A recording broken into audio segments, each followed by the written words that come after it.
Hello and welcome back to Havoc, and we're going to be attacking a completely new faction in this episode, because obviously in the previous one we made peace after capturing Ortengard and Okukai Castle, and unfortunately we were not able to persuade Kanujan to join us, but hopefully we're going to be able to do that in the future, hopefully the near future, as we weren't even able to get through to the barter screen, so no amount of money would have made any difference there, unfortunately. But anyway, we're going to be attempting to attack the Vagai Roving. I have no idea how to say that, but I'm going to be attempting to attack them, and maybe, just maybe, we'll be able to take their entire territory in this episode. I'm actually...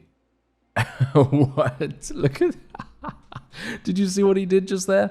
The leader of this faction, who is this guy that I'm speaking to right now, hilariously enough, the coincidences never cease by the looks of things, but anyway, this guy decided to declare war against Monchug.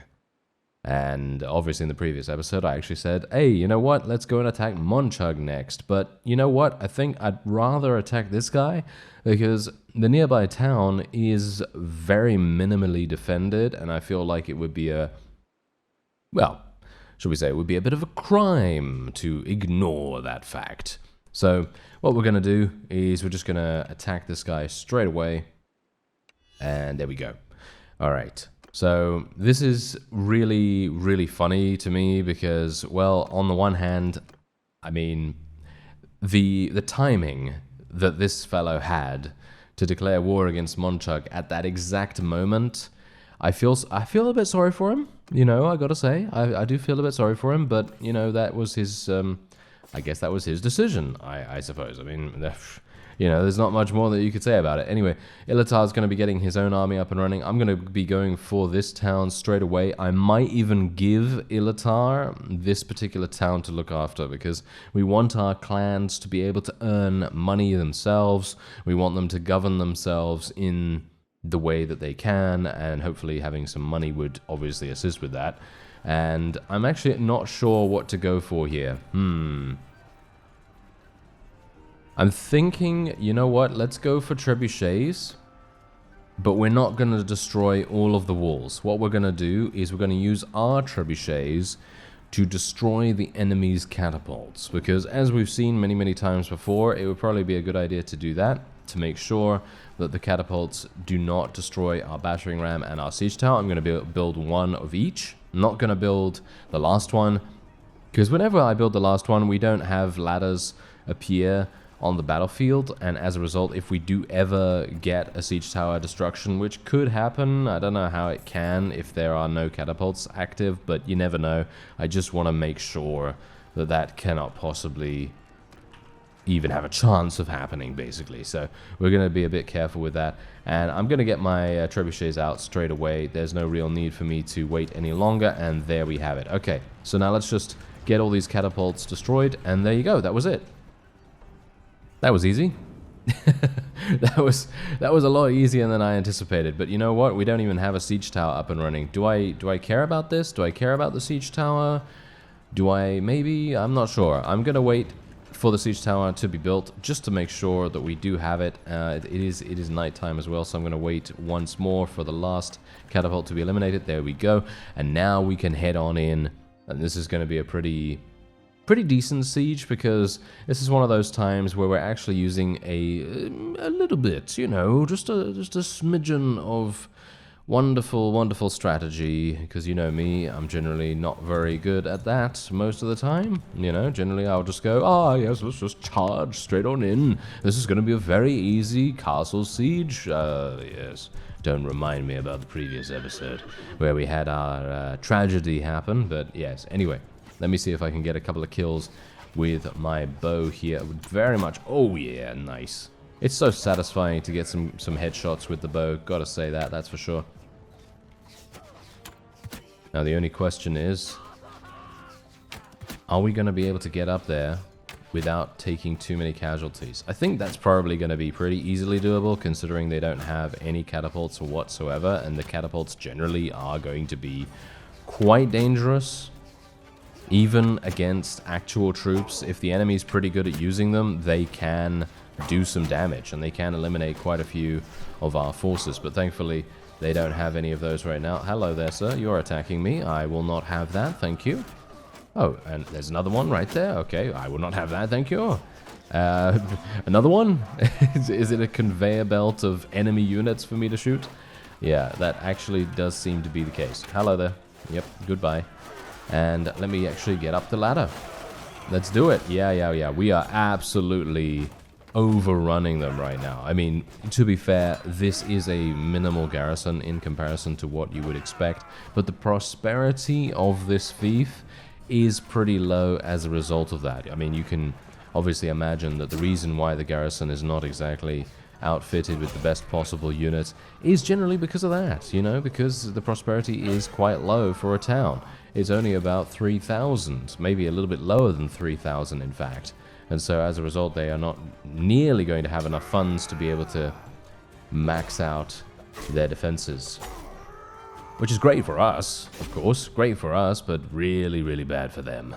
And hopefully we're going to be able to, as I said before, expand our territory so dramatically in this episode that we should hopefully have an opportunity to then continue on to Monchug or to anyone else that we really want to try and take the territory of.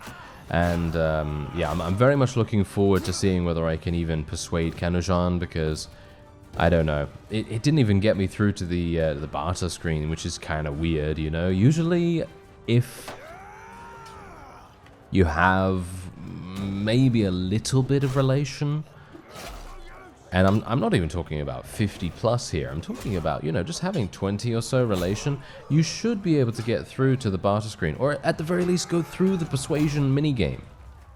Because technically, they didn't even allow me to do that, which is really strange. I don't know why that was happening, but anyway, hopefully we're going to be able to get through to the barter screen, and then we can see just how much money he wants, because obviously he didn't even give me the opportunity to provide him with any, so yeah, that's going to be kind of interesting. But maybe it's as I said, and maybe we just need to capture more territory to lure those wonderful vassals over to join us.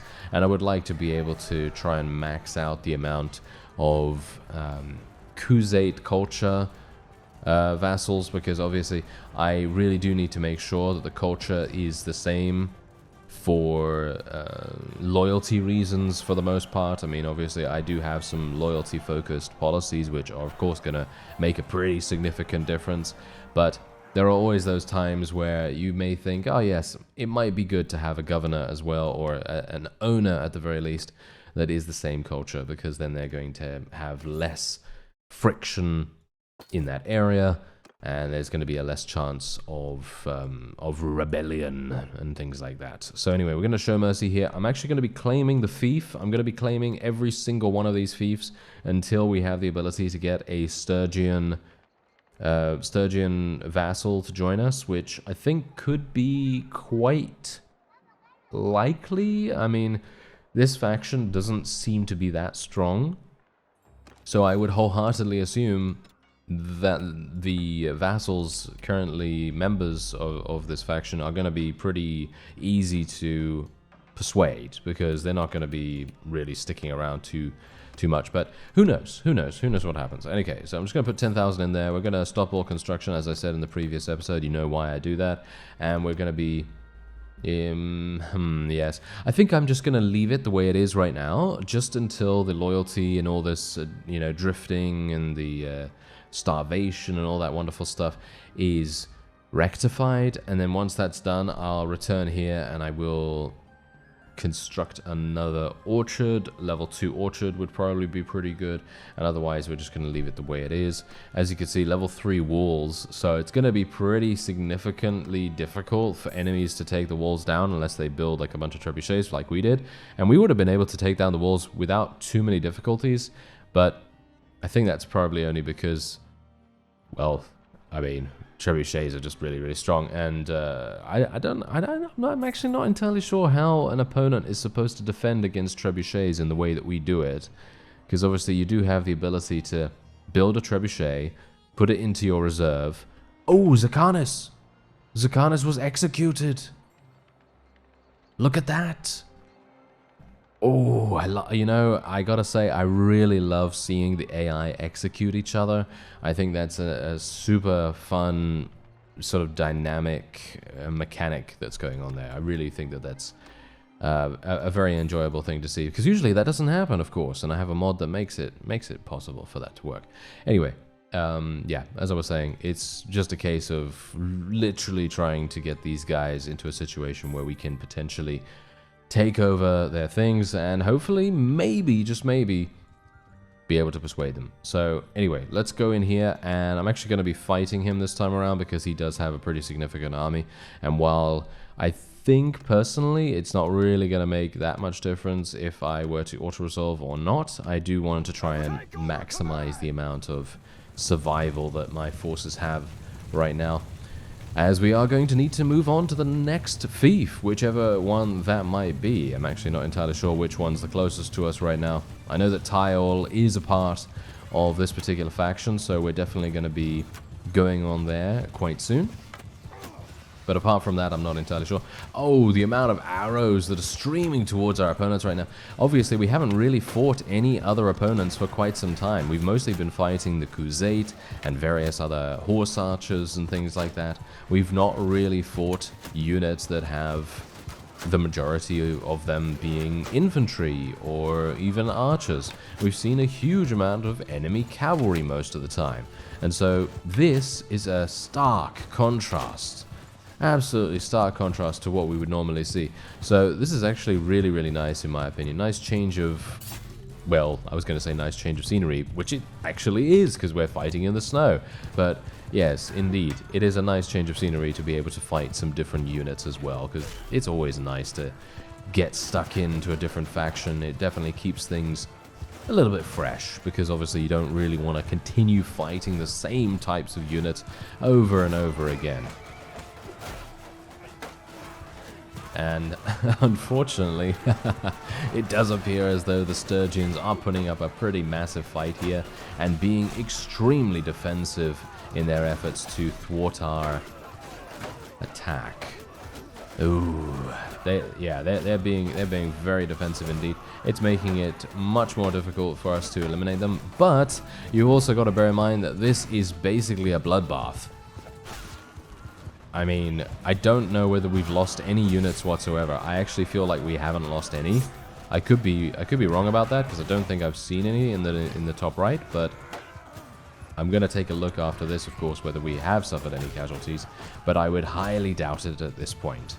I would very much say, unless the enemy was lucky enough to get a thrown weapon headshot or something along those lines, because that's basically the only way these guys are going to get anywhere close to eliminating one of our forces.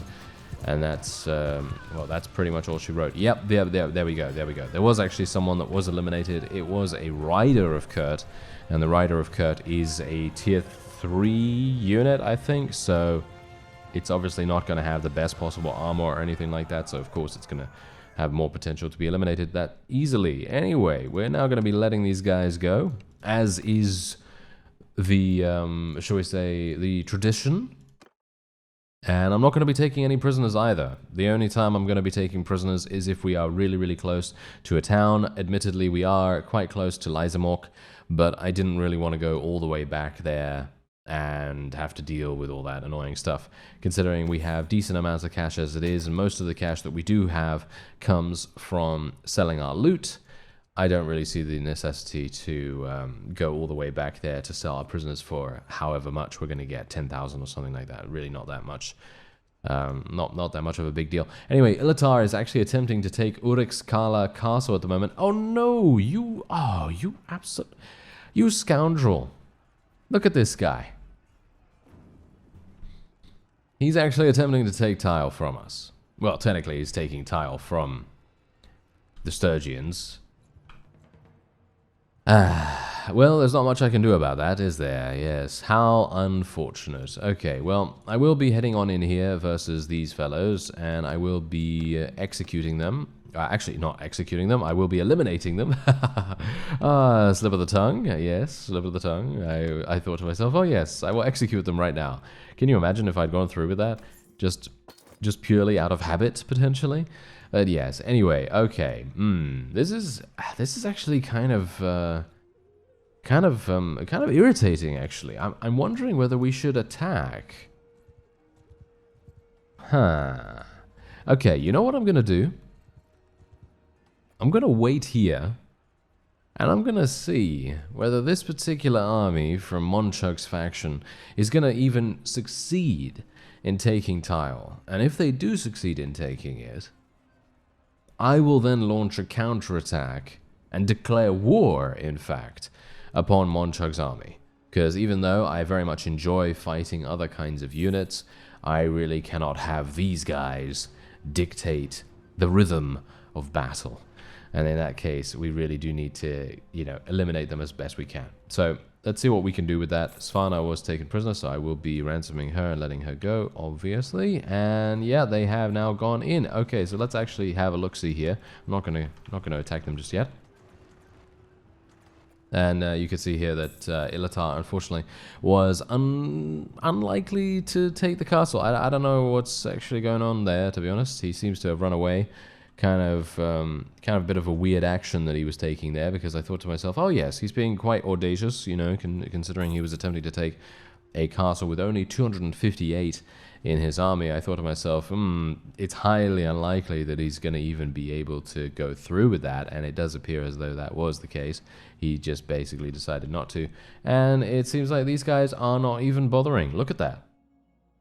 Why did they even go in here? You absolute imbecile. Okay.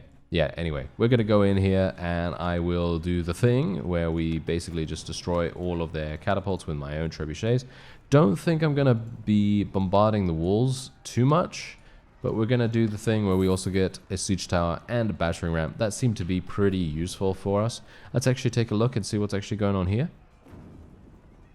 Aha! Seems like there is a faction of the Vlandians that have a bunch of allies. They have a Batanian ally, and they also have another Vlandian-focused faction, as they seem to be all in an alliance, and they are now joining the war against Argeros, which obviously is an Empire faction. Okay, that's going to be interesting to see what happens with them, and I will be... Okay, well that didn't go well, apparently. Anyway, yeah, I will be taking a look at the world map after this just to see what kind of things have gone down. But you can see here that Argeros has lost its civil war to the Chonus League, which has now made Mantios abdicate his throne. Very interesting. Okay. Well, I suppose we'll see what happens. We'll still see what happens after this. Anyway, let me see what I can do here. Move the trebuchets into the reserve, and we'll wait until they're all built. And with our trebuchets built, we're now going to destroy these ballistas very, very quickly. As we know, trebuchets are some of the best for every single situation, which I don't know whether that should be the case, to be honest. If I'm honest, I feel like we should really make it so that trebuchets are not the most effective solution for every single eventuality, but that does seem to be the case in most regards. They have the highest HP, they seem to have the highest attack ratings, and at this rate, their walls are going to be destroyed before we have the ability to destroy all of their ballistas, which is actually amusing in itself. So I'm actually not sure whether we should just go straight on in, or whether we should actually destroy their walls. Should I just destroy their walls? Maybe it would make sense.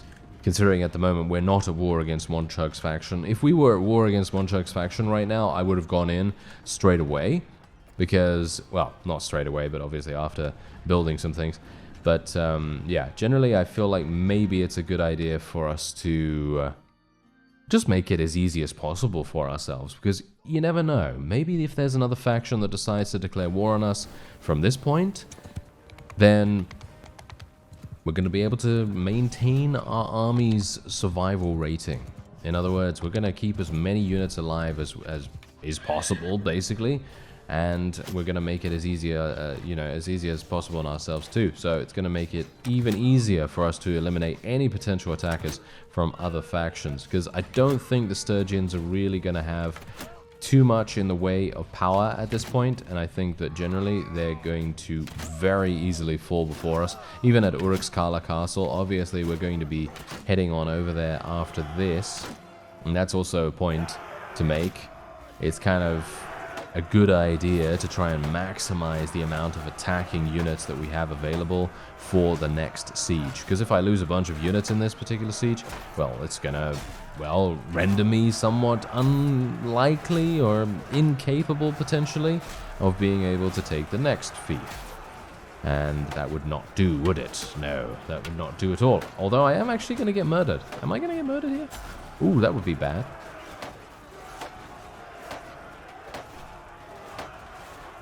For some reason, this guy's shield doing an absolutely amazing job of protecting him. Oh, well, never mind.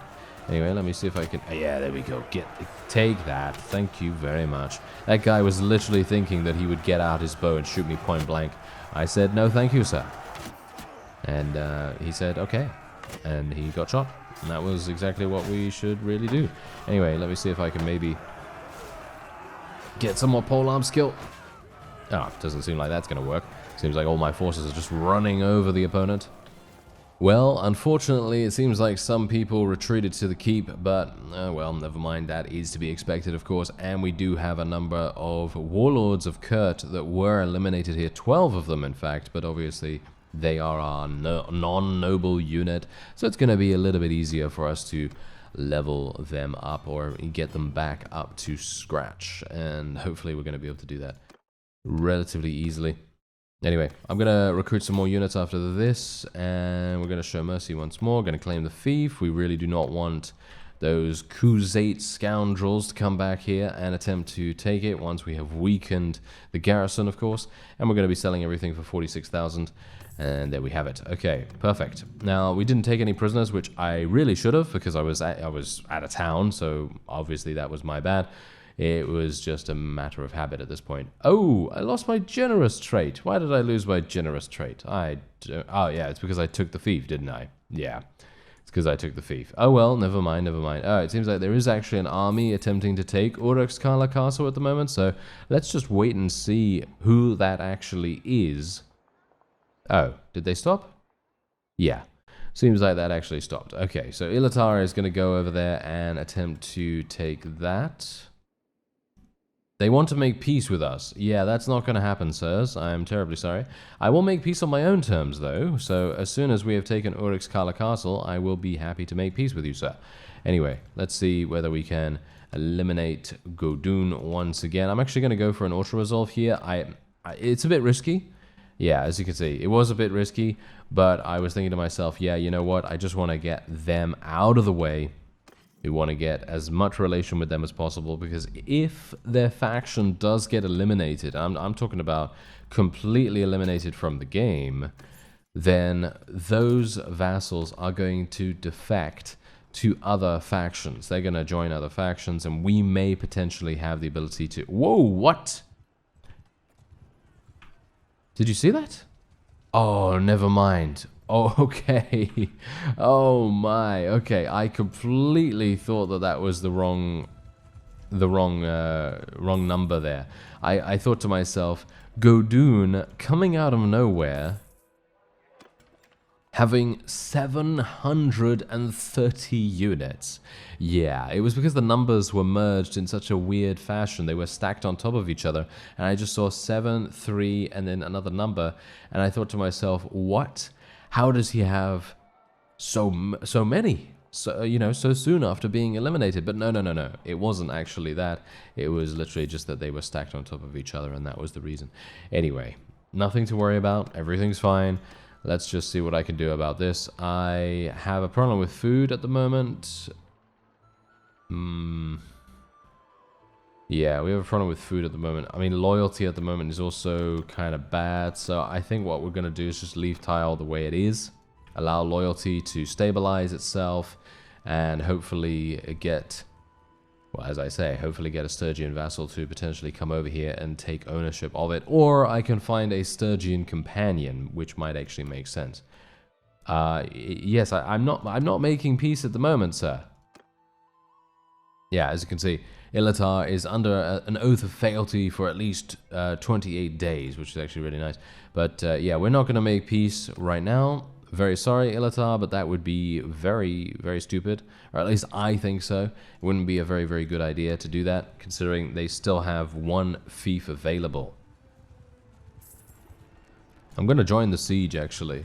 We're going to join the siege with him, and we're going to assist him in the best way that we can. There is no food here either. That's kind of interesting. And we're going to be helping him. Alright, there you go. Technically, we could have gone in for an auto-resolve here, but I don't think the wolves were down, so an auto-resolve would probably result in, well, probably a defeat. That would be pretty bad, wouldn't it? Anyway, let's move in here. I actually don't know. Did he build anything? He built a siege tower. Do they have a catapult? That's the question.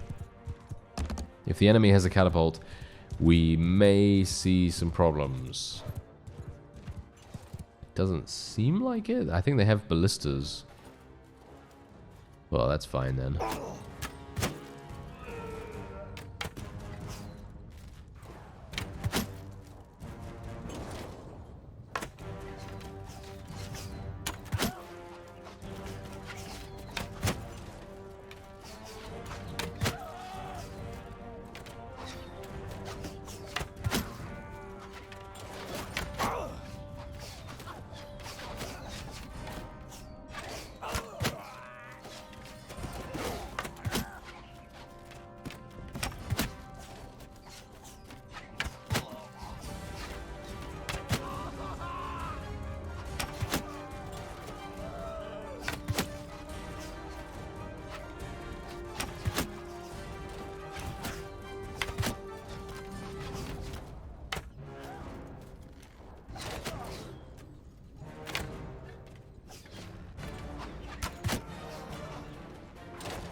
You know, it's one of these times where I really love being an archer, you know, because no matter what you say, you know, if there's a thrown weapon, specialization, character build, whatever, you know, generally I will always say, yes, that is the most fun that you can have. But in these situations, thrown weapons cannot compare, because you only have a very small amount of them. You're not going to be able to use them throughout the entirety of a siege. You can use them for a couple of really, really funny moments, and indeed that is definitely worth it, and I would definitely recommend a thrown weapon build to anyone. However, in these kinds of situations where you have a long, drawn-out time where your siege weapons are moving towards the walls and you need to eliminate some of the defenders, thrown weapons are not going to cut it, because they're, you know, you're going to have, what, maximum 15, maybe if you're lucky you might have a couple more of them. But did you see how many arrows I had at the start of this particular siege? I had 106 arrows or something like that, and I only have 2 quivers. That just shows how much longevity an archer can have in the very early stages of a siege, which is crazy in my opinion. It's such an incredible freedom that you provide yourself by having so many arrows, because I can just let rip. I can go crazy with it. I can just shoot anywhere, and I don't have to worry about my arrows. I don't have to worry about, you know, my accuracy. I could just go for it and have fun, and that's it. And it's really quite amazing. It's really nice. But obviously, it's not for everyone. Sometimes people really like crossbows. Sometimes they don't like any ranged weapons whatsoever. But it does provide you with a really wonderful sense of light freedom. You don't have to feel insane pressure or anything like that to, you know, hit with these arrows. You don't have to hit because, again, you just have so many. If you happen to miss a couple of times, who cares, right? You know, it's pretty cool. Anyway, there you go. We are now done with this particular faction, and we can now make peace with them relatively soon. Okay, so he has taken this. There's going to be a vote. I think I will probably, you know, I think I might give it to him. I'm not a, I don't know. I might give it to him because you could see here it might be okay. The loyalty might be okay with this. So I'm going to put 10,000 in here. I'm actually going to put a little bit more because I'd like the construction to go a little bit better, a little bit faster potentially than regular. And look at the war exhaustion. The war exhaustion is 100. So what we're going to do is, what? No, I'm not going to pay them, that's for sure. We're going to propose peace, though. Okay, well, there you go. Yeah, that basically just said, oh, you don't want to fight them anymore, and so on and so forth. But yeah, I actually didn't mind fighting them some more, but I didn't want to pay them 330 every single day. So that kind of makes sense, doesn't it? Anyway, there we have it. We can now recruit some additional troops. I've been losing quite a few troops in these sieges, by the way. So, yeah, we're going to need to restock my army a little bit. But we have now captured even more territory, and hopefully their faction is going to be eliminated relatively soon, or at the very least they're going to join other factions, and then I might be able to speak to Godun himself and be able to persuade him to join us, or at least I hope so. Speaking of persuasion, is this guy... Wait a minute. Let me actually just take a quick look here. He's in a war against that fellow. Okay, good to know. Yeah, so Godun was actually at war against 3 different factions, in fact, including ourselves. Well, actually, 4, including ourselves. So I'm actually going to send a message. Oh, I can't send a messenger to him right now. Ah, that's it. That's unfortunate. Okay, maybe I can send a messenger in a second. The owner is going to be Ilatar. We're going to put our faith in him for the moment, and we're going to see what he's capable of doing. Maybe he's going to do something amazing. Maybe he's going to fail. Whatever the case, it doesn't really matter because it's a castle. We could potentially take it back at some point. Anyway, I'm actually going to use telepathy to talk to Godun here, which just enables me to speak to him instantly, because I'd like to see... yeah, no, he's not gonna join us or anything like that. I was hopeful that maybe once all of his fiefs were taken, that he might decide, hey, you know what, I'm open to being persuaded, because I have seen that in the past where rulers of a faction have switched sides and they've gone and joined a completely different faction. So yeah, I think it would have been really cool if we could have done that, but unfortunately that's not the case. But what I am going to do is I'm going to give him 37,000 gold. I was actually hoping I'd get some relation for that, but apparently I didn't get anything, so... What a classic, right? Yeah, well, never mind. Anyway, this is our territory right now. I'm going to take a look at the world map so that we can see exactly what's happening in the world. Ooh, seems like this faction right here, the Kuloving faction, has spread down to Epicrotia and have taken that. And it seems like, what is this? The Varos Empire has taken... I'm not sure whether they had this before, but they have 1, 2, 3, 4 castles. Lagater is currently having a rebellion going on. That's a really cool banner, by the way. That looks like a really cool banner. I don't know, but I don't think I've ever seen that combination before. And otherwise, what else do we have going on here? Ooh, that's pretty strong. The De Valant faction is looking real strong right now. You can see that they have 1, 2, 3. That is 3 towns under their control. That's pretty significant. They're going to be quite difficult to deal with. But obviously, we also have the Banu Julian faction, which has 3 towns as well. And we have now joined that band. Oh, there's actually quite a few factions with 3 towns now. It seems like some of the weaker factions are being consumed, I guess you could say, into others. Oh, wait a minute. The Kuloving faction actually has 4. No, they just have very similar banners. Okay. Yeah, they just have very similar banners because this is the Togoroving faction rather than the Kuloving. So, okay, yeah, never mind.